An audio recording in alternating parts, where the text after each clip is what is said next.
I felt sorry as I folded his letter back up. Though I kiss each one I send to him and spray the envelope with what I hope is enough of his favorite of my perfumes to last a trip across the world, I go through a $7.50 bottle of bow catcher every few weeks. I do write Wayne such boring things.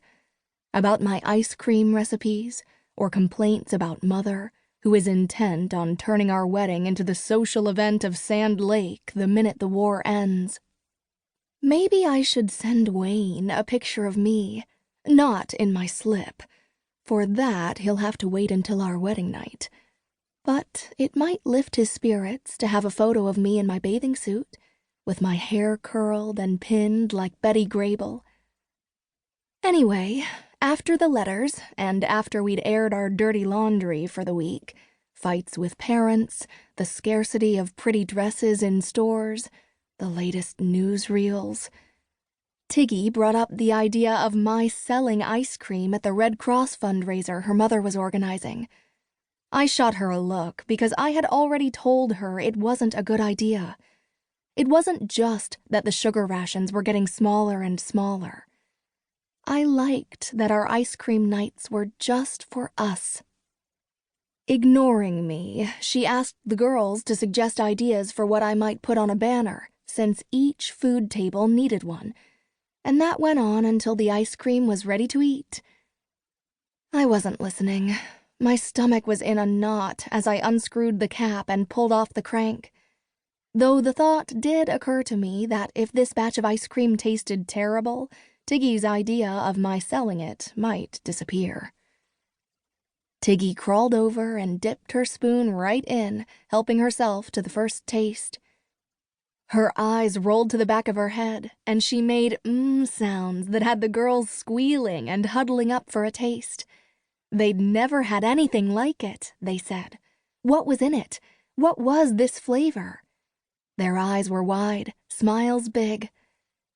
I figured they were being polite, until the ice cream finally came back around to me. But it really was terrific. The best I've ever made. The girls were clamoring for seconds and thirds and fourths, telling me that I just had to sell this. I'd make a fortune, guaranteed, and it would be such a help to our boys. Tiggy made a joke then, reaching for yet another taste. "Boys?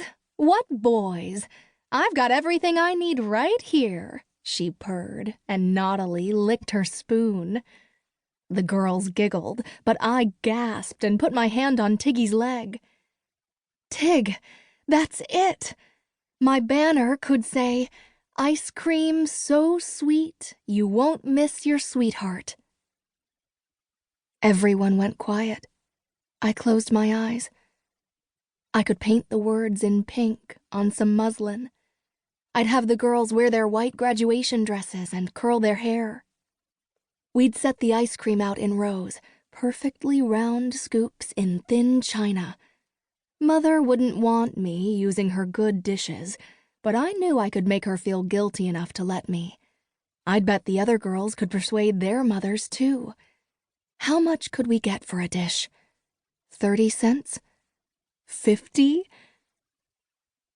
Just as there's a moment in the churning when you first feel the cream and sugar thicken, I could sense the potential of what this could be take hold. I felt happier than I had in months, until the sound of sniffling made me open my eyes. Tiggy and the rest of the girls were in tears. "I'm so sorry," I told them, my face burning. "Please forget I said that. Ice cream was supposed to be our distraction from thinking about the war." Tiggy wiped her eyes with her handkerchief. "Don't apologize. It's perfect," she said, taking my hand in hers and squeezing it. "I think this is going to be big, Molly." If it were only Tiggy saying so, I'm sure I wouldn't have believed her. Not because she's a liar, but she's my best friend. But the other girls crowded around me with their spoons, wiping their tears and reaching for more.